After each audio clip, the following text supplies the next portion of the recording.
Hello and welcome to ILTV's Israel Daily. I'm Aaron Porras, and coming up in today's newscast, shame and embarrassment befalling the Israeli security community as personal details of the head of the Mossad, David Barnea, hacked and exposed. Meantime, Israeli Prime Minister Naftali Bennett revealed as the principal mediator in negotiations between Moscow and Kyiv. And finally, despite the bombs falling overhead, Purim celebrated in Ukraine with renewed vigor and purpose.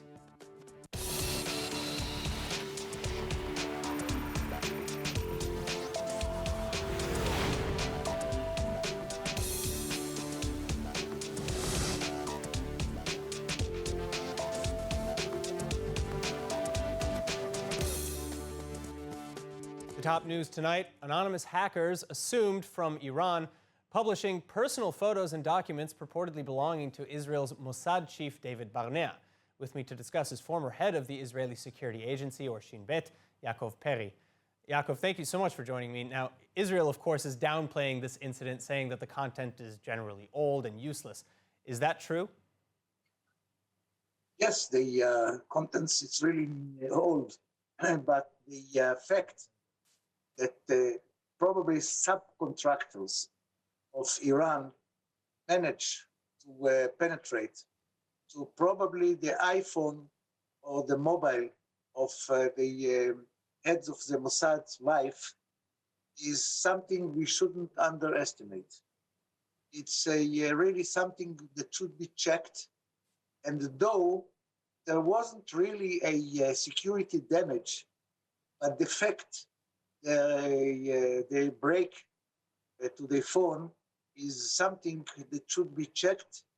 Probably if there is no really defense of all kinds of private phones or computers, Right, of relatives from the first grade of high officials in the Israeli security. So again, these hackers are claiming, though, that they've been surveilling Barnea apparently for a while, and that this is only the beginning of what they're going to publish. How big of a breach is this? Because, I mean, we're talking about tax records and various photos and things like that. Are we sure that this is not more damaging? You couldn't be sure. The fact that they have infiltrated shows that there is an ability to infiltrate things like that.